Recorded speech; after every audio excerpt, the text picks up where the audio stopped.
Hola, buenas tardes. Vamos a continuar con los linfomas de ayer.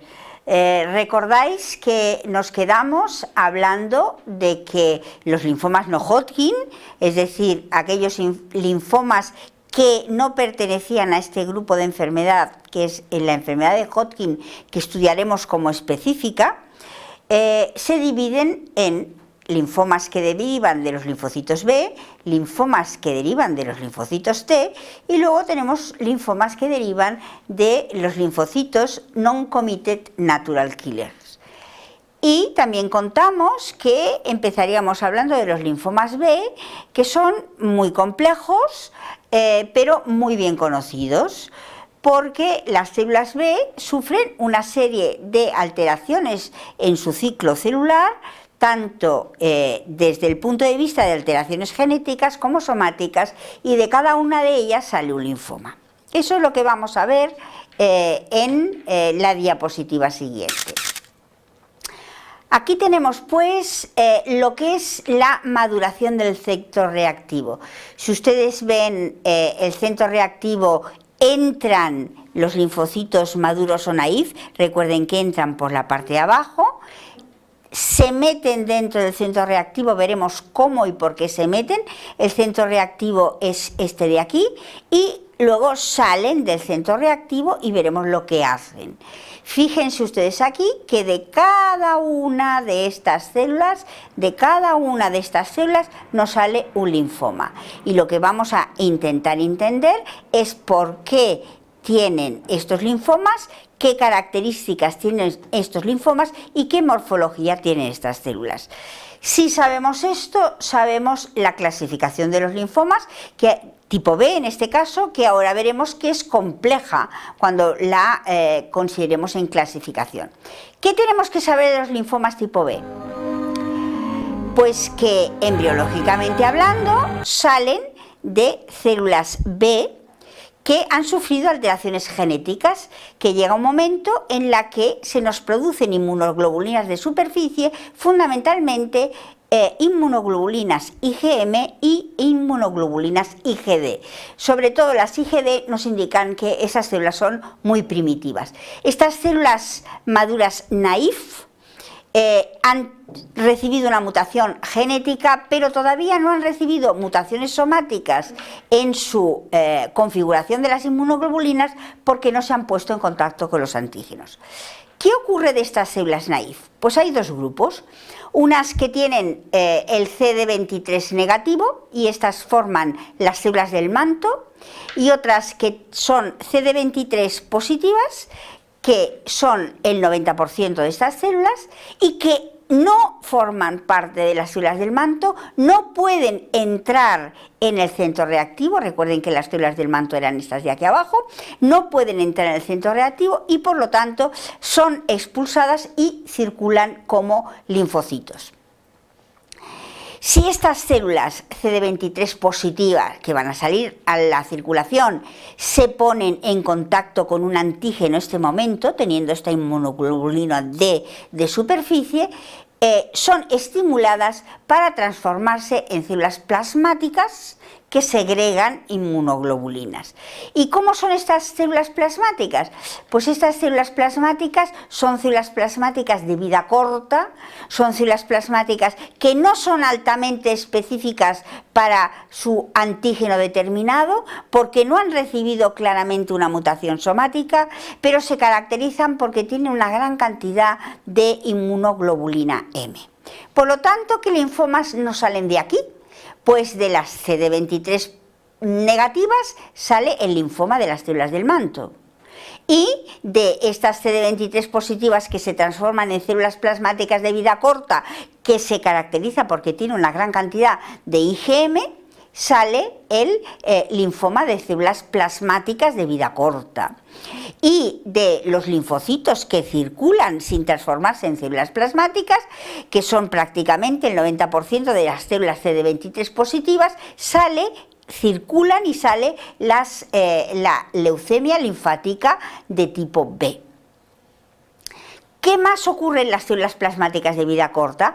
Pues aparte de plasmáticas pueden predominar las células inmunoblásticas y entonces tenemos el inmunocitoma, o bien pueden predominar las células que segregan una gran cantidad de IgM en forma circulante y tenemos, ya lo estudiaremos, la macroglobulinemia de Waldenström o la enfermedad de Waldenström. ¿Qué pasa con las CD23 negativas? Son las únicas que pueden entrar dentro del centro germinal. Saben ustedes que para entrar dentro del centro germinal se han de poner en contacto con las células dendríticas, que son células presentadoras de antígenos. ¿Qué presentan estas células dendríticas? Pues estas células dendríticas presentan el antígeno con anticuerpos que han sido cedidos por estas células plasmáticas de vida corta. Y esta mezcla de antígeno-anticuerpo cedido es lo que hace que el CD23 negativo de los linfocitos B naïf entren dentro del centro reactivo y empiecen a transformarse en células blásticas que se dividen. Estas células blásticas tienen como marcador el CD20 positivo. Y ya empieza la mutación somática, es decir, empiezan a alterarse la síntesis de las proteínas para que las inmunoglobulinas sean específicas para este tipo de antígeno. Una vez se han multiplicado, se han transformado en células de memoria, es decir, que retienen en la memoria la configuración de las inmunoglobulinas que son específicas para este antígeno.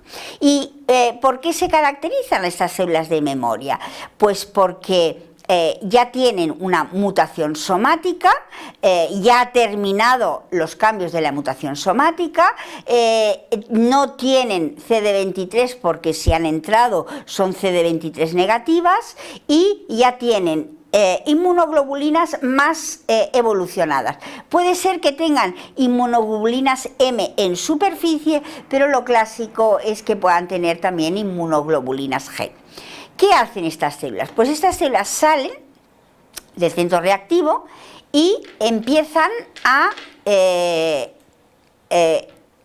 circular y se van a la zona del margen o del manto formando el linfoma de la zona marginal, o bien migran a las mucosas, a bien al bazo y al intestino formando los linfomas MALT, o bien a la médula ósea formando los linfomas de células plasmáticas de vida larga, es decir, ya son circulantes. Y ese hecho de que haya que no circulen y haya que circulen son esenciales a la hora de evaluar el pronóstico de los linfomas, como inmediatamente veremos. ¿Qué ocurre, por lo tanto, en los centros reactivos? En los centros reactivos ya hemos dicho que la célula folicular dendrítica presenta el grupo de compuestos antígeno-anticuerpo producidos por las plasmáticas de vida corta, permiten que las células entren dentro del centro reactivo y formen parte de la zona oscura. La zona oscura es la zona proliferante. Primero pasan por unas células relativamente pequeñas que son los precentroblastos y son los que producen el linfoma de Burkitt, y luego ya empiezan por las células grandes que tienen los nucleolos en la periferia. Si el linfoma está constituido única y exclusivamente por estas células grandes, son los linfomas de células centroblásticas, pero si tiene una mezcla de células grandes y células ya maduras, que son los centrocitos, son los linfomas centrocíticos y centroblásticos.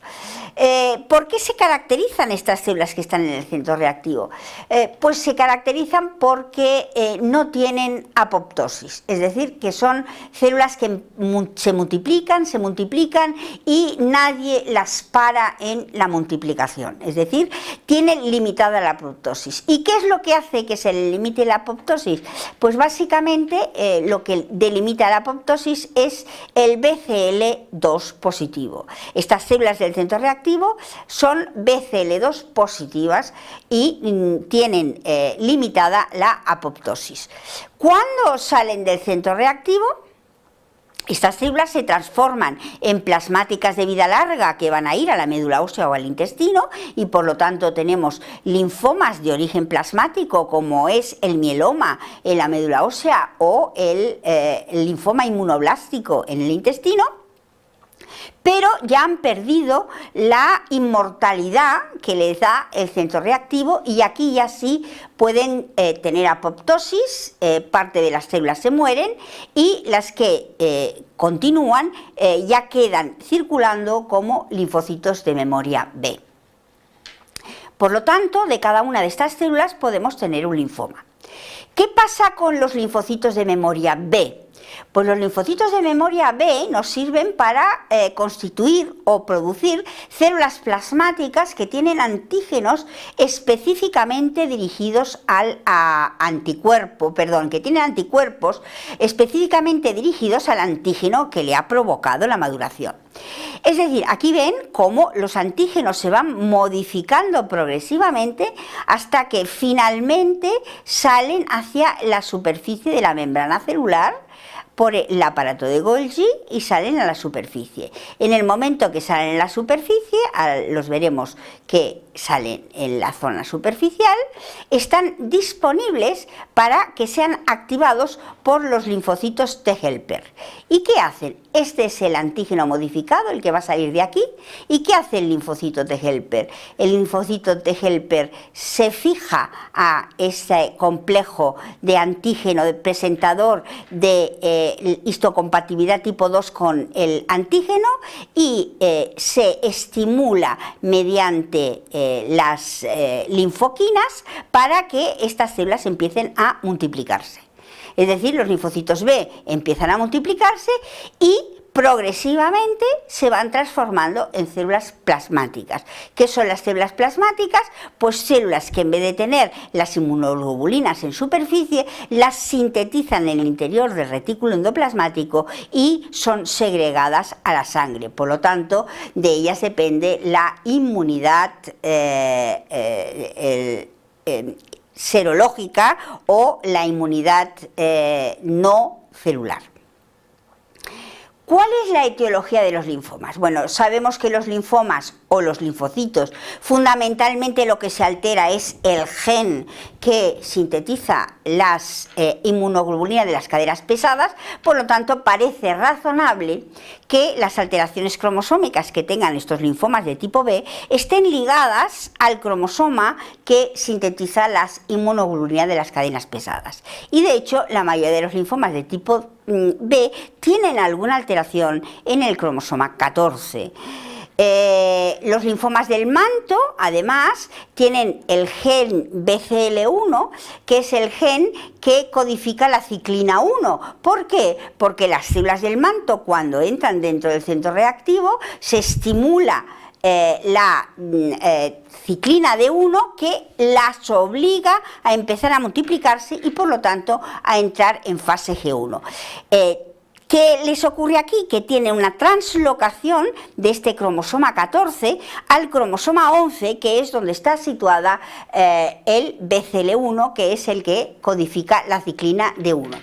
¿Qué le pasa al linfoma linfoblástico, linfoma de Burkitt? Este está relacionado con un preoncogen del tipo MYC o un gen viral del tipo MYC que está en el cromosoma 8. En el momento de que el gen del cromosoma 8 se una a la localización del gen del cromosoma 14, estimula la producción de este linfoma linfoblástico. Y lo mismo ocurre con los linfomas linfocíticos, que hemos dicho que tenían BCL2, que era el que controlaba la apoptosis. En el momento de que este BCL2 se sintetiza, la apoptosis se descontrola y por lo tanto esas células se hacen inmortales. ¿Y qué ocurre? Pues también lo mismo, una translocación en el cromosoma 14. Por lo tanto, genéricamente, los linfomas de tipo B tienen asociadas alteraciones cromosómicas en el territorio del cromosoma 14, que es el que sintetiza las inmunoglobulinas de cadenas pesadas. Ejemplos. Aquí que tenemos un linfoma que tiene nódulos. Pues ¿cómo lo llamaremos? Linfoma nodular. Y nódulos no hay en el ganglio linfático más que en los centros reactivos. Por lo tanto, este linfoma será un linfoma centrocítico centroblástico, porque tiene las dos células del centro reactivo, aunque esto no son centros reactivos, sino algo parecido a los centros reactivos, pero tumoral. ¿Y qué es lo que tendrá? Pues si es del centro reactivo, tendrá una inmortalidad que le da el BCL2, porque descontrola la apoptosis. En cambio, el linfoma de las células del manto, que es un linfoma más bien difuso, tiene la ciclina D1, es decir, le obliga a entrar en el centro reactivo y por lo tanto estas células empiezan a multiplicarse con un descontrol total y absoluto. ¿Qué pasa con el linfoma centrocítico centroblástico de células grandes? Tiene el marcador del BCL6. ¿Y qué pasa con el linfoma de Burkitt? Tiene el marcador del cromosoma MYC, que lo tenemos aquí. ¿Por qué es importante todo esto? Pues fíjense ustedes, es importante porque gracias a este conocimiento de cuál es el componente superficial de la membrana de las células linfoides, nosotros hemos podido diseñar terapias específicas que matan a células específicas. Por ejemplo, la primera terapia diana de células específicas fue el rituximab, que es un anticuerpo monoclonal que tiene como diana el CD20. ¿Qué dijimos que era el CD20? Pues cuando las células entraban y se transformaban en blásticas, todas las células eran CD20 positivas. Por lo tanto, las células del centro reactivo blásticas pueden ser muertas, matadas, con este anticuerpo específico para ellas. ¿Y qué hace? En el momento que se fija a los linfocitos B CD20, producen la apoptosis, las matan directamente, con lo cual matamos selectivamente, única y exclusivamente, las células malignas. ¿Tenemos más? Pues sí, tenemos tratamientos dirigidos directamente al gen c-MYC. Aquí el gen c-MYC lo vemos en este punto, que está relacionado con los sistemas de crecimiento del growth factor, el epithelial growth factor, y aquí tenemos anticuerpos monoclonales específicos para distintos sistemas de epithelial growth factors o de el trastuzumab, que es característico en cuanto a la fijación de los growth factors de membranas y muy relacionado con el epithelial growth factor de las células de mama, que es el ER2, como ustedes probablemente habrán estudiado. ¿Más tenemos? Pues sí, tenemos el imatinib, que se fija a un ligando que se conoce con el nombre de stem cell factor, y en ese momento activa a las células natural killer que matan a las células. Por lo tanto, tenemos una serie de terapias que habitualmente están relacionadas con los factores de necrosis tumoral o tumoral necrosis factors que están en la membrana y que pueden ser selectivos para cada una de las células que nosotros tenemos en crecimiento neoplásico y que podemos matar selectivamente. Eso no quiere decir que muchos de estos tumor necrosis factor, como ya estudiaremos en otras lecciones, tienen funciones fisiológicas. No solamente pertenecen a las células tumorales, sino que en muchos casos tienen funciones de diferenciación hematopoietica, como ya estudiaremos, o incluso diferenciación ósea. Esto es, por lo tanto, una clasificación de los linfomas B. Todo el mundo que se enfrenta a la clasificación de los linfomas B, tanto si es esta como la clasificación de Real, se asusta. Se asusta por la gran cantidad de nomenclatura. Pero nosotros ya no nos tenemos que asustar. O sea, nada de todos estos son extraños. ¿Por qué? Porque los linfocitos de pequeño tamaño ya sabemos que son las células naïf todavía. Porque los linfomas linfoplasmocitoides ya sabemos que son las células plasmáticas de vida corta. Porque los linfomas del manto ya los conocemos, los linfomas foliculares ya los conocemos. Es decir, no hace falta leerse y aprenderse de memoria cada una de estas estructuras, porque sabemos cómo evoluciona el centro reactivo y sabemos que de cada una de las células del centro reactivo y de su salida a sangre periférica sale un linfoma, incluidos los que salen del centro reactivo para ir al intestino o para ir a la piel, por ejemplo. ¿Cómo los podemos dividir en forma genérica los linfomas de tipo B? Pues lo más genérico es dividirlos en nodulares y difusos. ¿Por qué? Porque los nodulares recuerdan el centro reactivo, por eso forman nódulos, y por lo tanto, si recuerdan el centro reactivo, están constituidos por células del centro reactivo.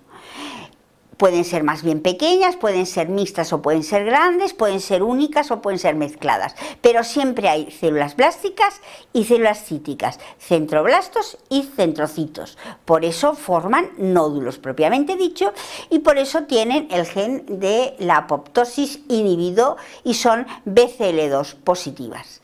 Las que no son así, las que no forman parte del centro reactivo, van a ser linfomas difusos. ¿Y qué linfomas difusos tenemos? Bueno, pues típicamente el linfoma de Burkitt, porque está antes de llegar a los centroblastos centrocitos. Es cuando entra dentro del centro reactivo, en el que la ciclina D1 se desinhibe. Estas células tienen CD20 positivo, tienen una gran proliferación linfoblástica y tienen estas células que comen los detritus de estas células que proliferan y forman esta típica imagen que se denomina en cielo estrellado. Otros que son difusos, pues los que salen del centro reactivo y van a otros órganos, como por ejemplo los de las células plasmáticas que van al intestino. ¿Qué se forma aquí? Pues un linfoma inmunoblástico, en este caso en el hígado o en la zona del intestino, afectando al hígado, y es totalmente difuso porque no tiene nada que ver con el centro reactivo, con los nódulos del centro reactivo. ¿Y qué otro tenemos? Pues los que circulan, cuando los linfocitos sangren a sangre periférica y circulan, ¿qué tenemos? Pues linfocitos de tipo B, naif o de memoria, que circulan en sangre periférica y que forman la leucemia linfática crónica de tipo B. Si eso es tan complejo, ¿dónde vamos a poner el pronóstico del enfermo? Pues la cosa es muy sencilla y tienen que recogerla y tienen que entenderla bien. Para saber el pronóstico, lo primero que tenemos que saber es si las células circulan o no circulan.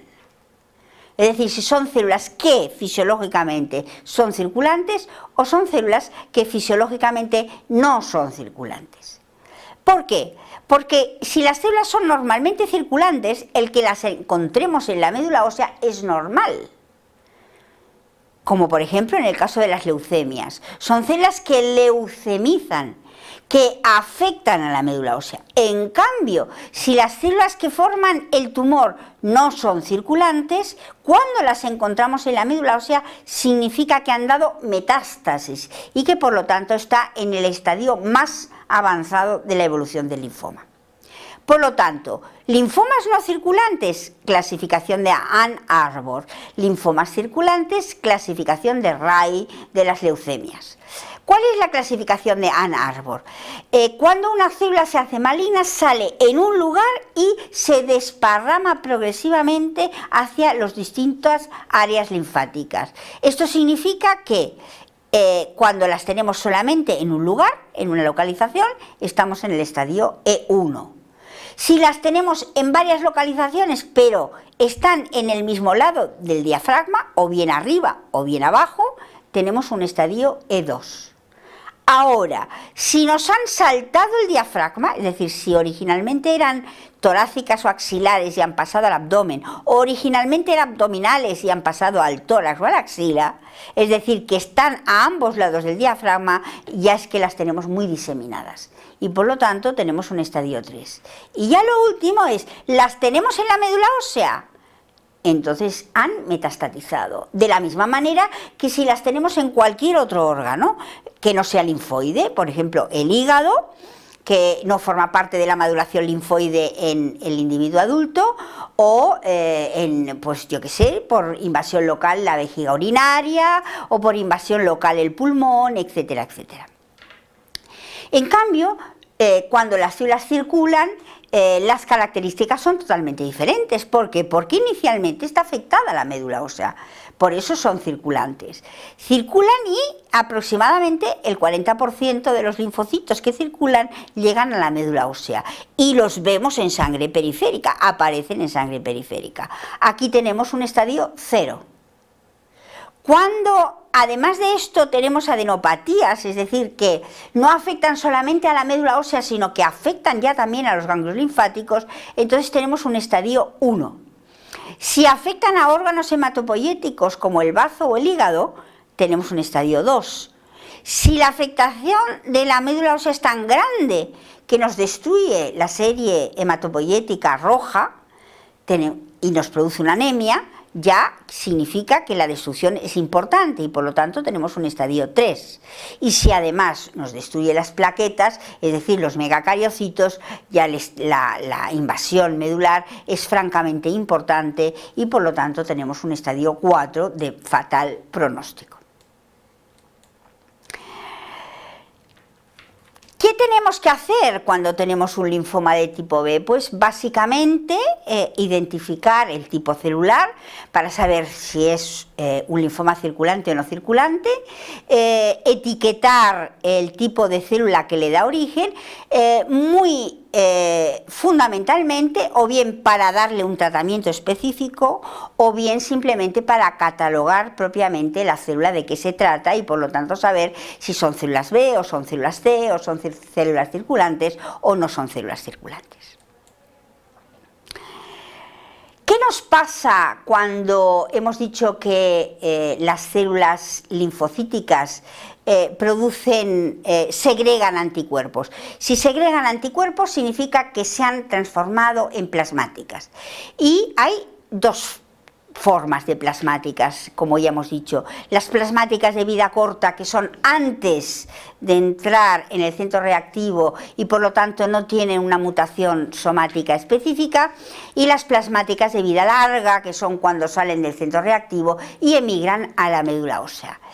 ¿Qué podemos decir de las primeras? Pues que las primeras se caracterizan, como ya hemos dicho, por inmunoglobulinas relativamente inmaduras, muy pesadas, que son las inmunoglobulinas M. Son cadenas pesadas de inmunoglobulinas M.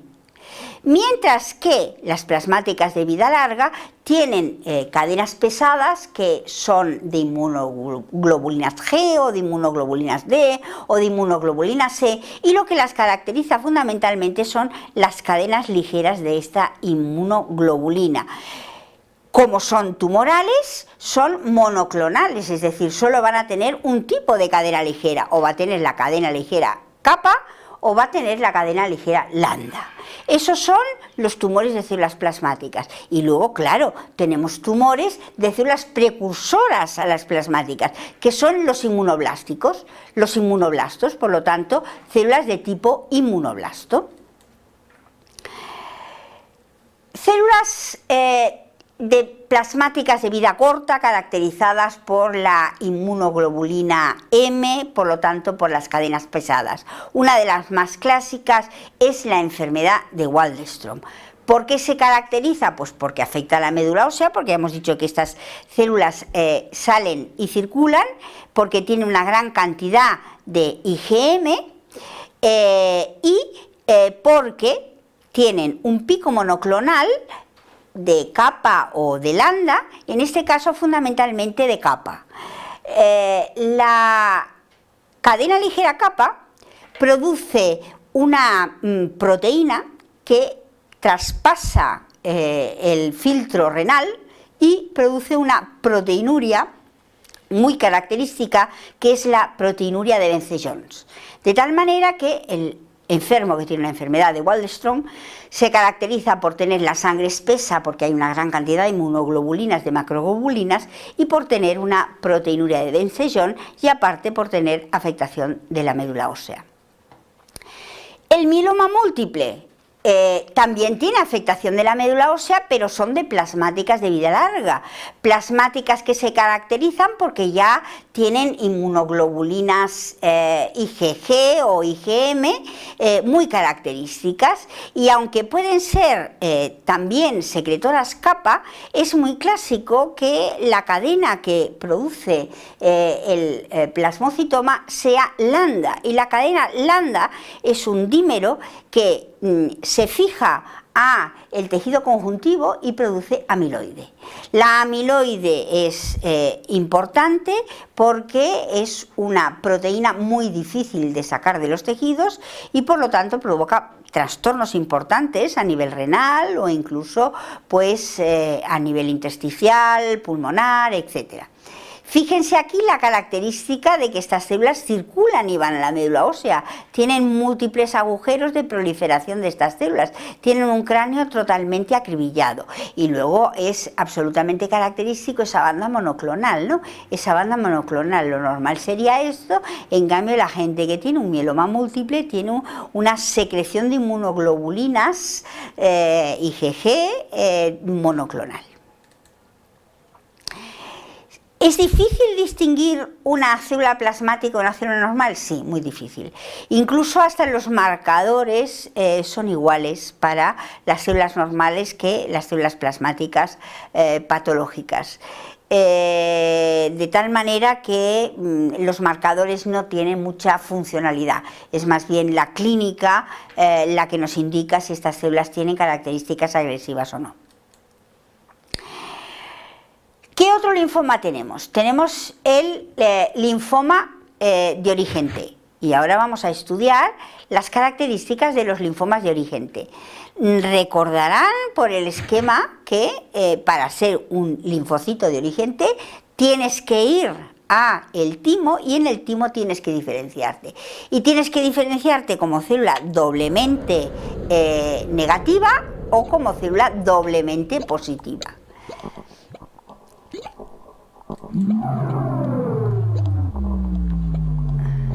Click to continue. Click to continue. Aquí vemos qué pasa con las células doblemente negativas. Si reconocen el antígeno, son eliminadas. En cambio, si no reconocen el antígeno, son salvadas. Son estas células doblemente negativas.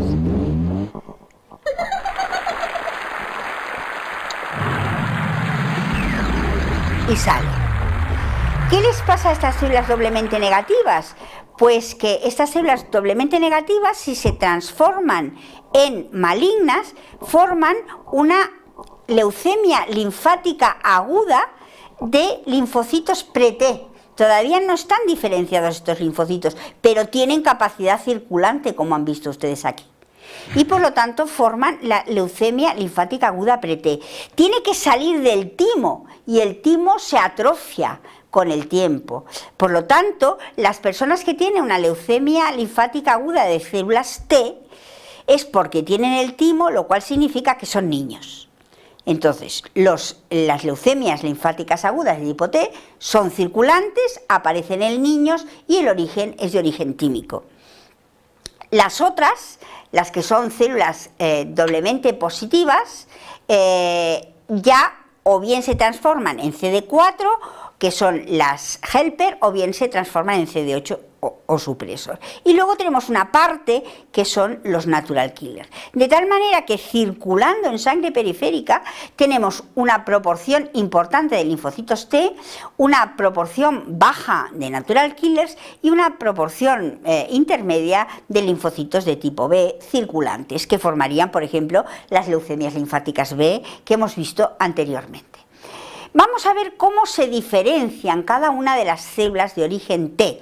Ya una vez han salido del timo, las células van a los ganglios linfáticos. Y en los ganglios linfáticos, recuerden ustedes que van a la zona del paracórtex. Y la zona del paracórtex se divide igual y se multiplica igual que la zona del centro reactivo. Lo que pasa es que no están tan bien diferenciadas y entonces son difíciles de ver. Pero tienen sus células presentadoras de antígenos, como vemos aquí, en las que los linfocitos que han migrado por la sangre de origen T se ponen en contacto con ellos y empiezan a transformarse en células blásticas en la zona T del ganglio, es decir, una zona en la que hay una gran cantidad de vasos linfáticos. De esos linfocitos se nos van a diferenciar dos, como hemos visto, los que son helper, que serían estos de aquí, y los que son linfocitos supresor. ¿Qué hacen los helper? Pues los helper se fijan con el antígeno de histocompatibilidad tipo 2 y estimulan a la célula correspondiente, tanto sea un macrófago como sea una célula de tipo B. Pero ¿qué hacen los supresor, que son los que nos interesan ahora, incluido qué hacen los natural killers? Se fijan con el antígeno de histocompatibilidad tipo 1, con el antígeno que hay ahí. Si tienen otro marcador de reconocimiento celular no pasa nada, pero si no lo tienen, eliminan una serie de sustancias que se llaman perforinas, que lo que hacen es reventar a la célula. Y aquí ven cómo la revientan, la estallan la célula. Y aquí tenemos el ejemplo. La pinchan y entonces la célula empieza a estallarse. Eso es lo que hacen los natural killer o los linfocitos T supresor cuando no tienen antígenos de histocompatibilidad parecidos. ¿Y qué tipo de linfomas se nos desarrollan en las células T? Pues igual que en las células B. Lo que pasa es que no tienen esta estructura tan característica de las células B, que es el centro reactivo. Aquí esto se da en el paracortes, es decir, se da ligado a zonas con vasos linfáticos. Tenemos células naïf, que pueden ser helper y supresor, que no tienen la mutación somática y que por lo tanto formarán leucemias linfáticas de tipo T, circulantes. Cuando se ponen en contacto con el antígeno, entran en la zona venular y empiezan a proliferar. Y el marcador de proliferación que hemos visto, que era el CD20 en el caso de los linfocitos B, es el CD30 en el caso de los linfocitos T. ¿Y qué se nos producirá aquí? Pues se nos producirá una angiopatía angioinmunoblástica. ¿Por qué? Porque está alrededor de los vasos linfáticos, por lo tanto los vasos forman el elemento fundamental, o bien linfomas de células T de un gran tamaño, porque son células blásticas que empiezan a proliferar, por lo tanto linfomas de células T de gran tamaño o anaplásicos. Una vez se diferencian, se transforman en células T de memoria. ¿Y qué hacen las células T de memoria? Pues las células T de memoria migran a los órganos o migran a lugares que no están restringidas a determinados órganos. Cuando migran a los órganos es porque las células T tienen determinados marcadores superficiales que hacen que migren allí. El antígeno leucocitario de las mucosas, ¿qué hace? Obliga a las células T a migrar a las mucosas, es decir, fundamentalmente a migrar a la zona intestinal. Y entonces, ¿qué tenemos? Un linfoma T de origen intestinal. O tienen el antígeno linfocitario cutáneo, entonces obligan a las células T a dirigirse a la piel y por lo tanto ahí tenemos dos linfomas, uno que se llama la micosis fungoide, que puede evolucionar hacia el síndrome de Sézary, como ahora veremos. Todos estos, incluidos los no restringidos a los órganos, que fundamentalmente están constituidos por natural killer y que están muy relacionados con la zona nasal y que forman los linfomas nasales angiocéntricos o los linfomas granulares que están en la zona nasal, todos estos son circulantes. Clasificación de los linfomas T, peor todavía que la de los linfomas B, pero a nosotros ya no nos interesa porque nosotros sabemos perfectamente distinguir cada una de las células.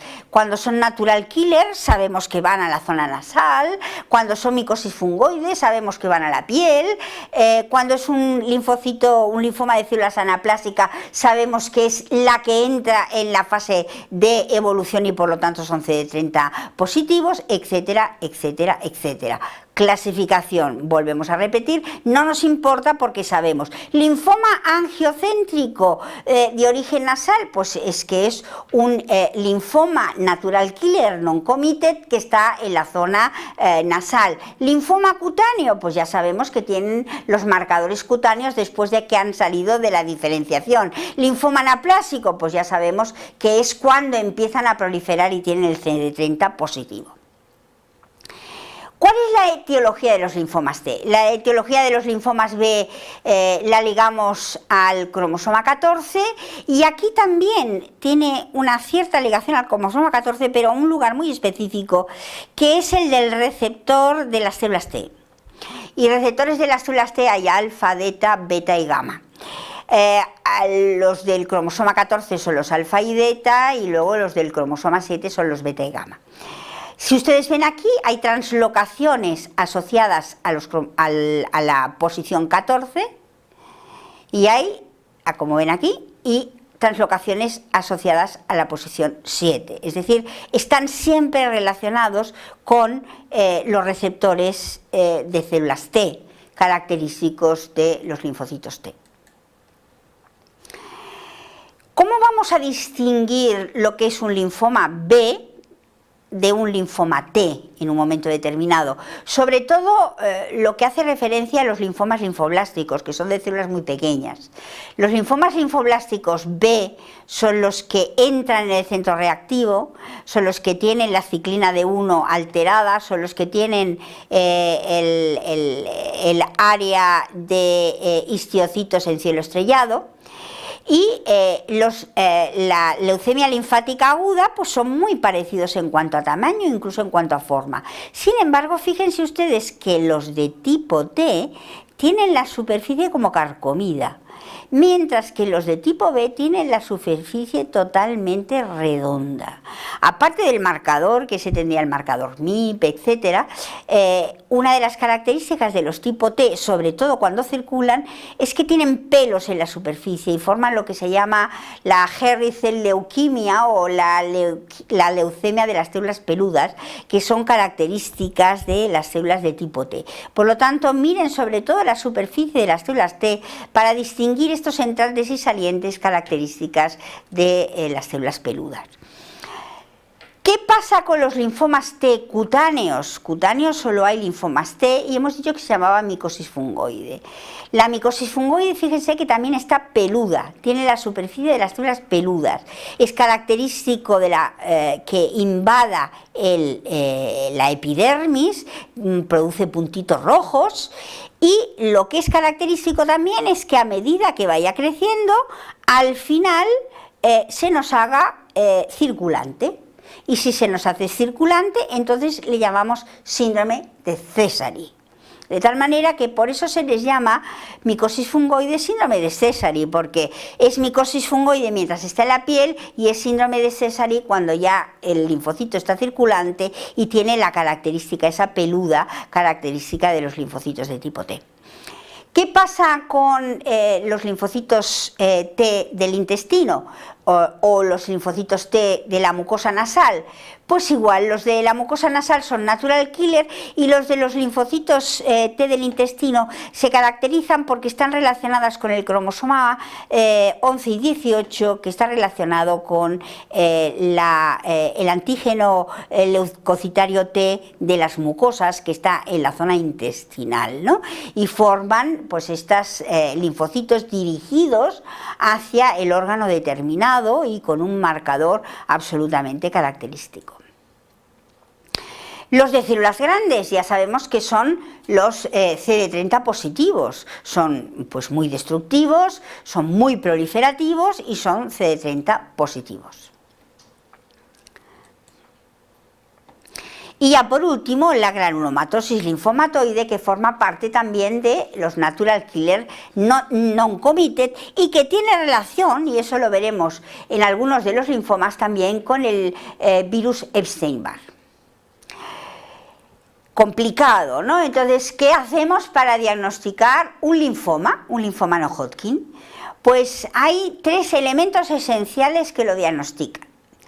Primero, la estructura del ganglio no existe, esa estructura que habíamos dicho inicialmente en la lección anterior, que el córtex, que la médula, que los folículos linfoides, ha desaparecido. Por lo tanto, lo primero que tenemos que ver es si hay un borramiento de la estructura ganglionar. Si la estructura ganglionar está borrada, cuidado, linfoma. Luego tenemos que ver si es nodular o difuso. Si es nodular, ya sabemos que es del centro reactivo. Si es difuso, ya es más complicado, porque puede ser de origen B, puede ser de origen C, etc. Y luego ya por último, el patrón en cielo estrellado. Si tiene un patrón en cielo estrellado significa que las células están muy proliferativas, que hay mucho detritus nuclear, que los histidocitos lo fagocitan y por lo tanto que estamos en un linfoma muy agresivo, en un linfoma de alto grado. Si las células son pequeñas, no proliferan demasiado, estamos en un linfoma de tipo cítico y por lo tanto un linfoma de bajo grado. Eso es lo que, en resumen, son las características de los linfomas no Hodgkin, para pasar al próximo día a estudiar específicamente cuáles son las características del linfoma Hodgkin. Muchas gracias.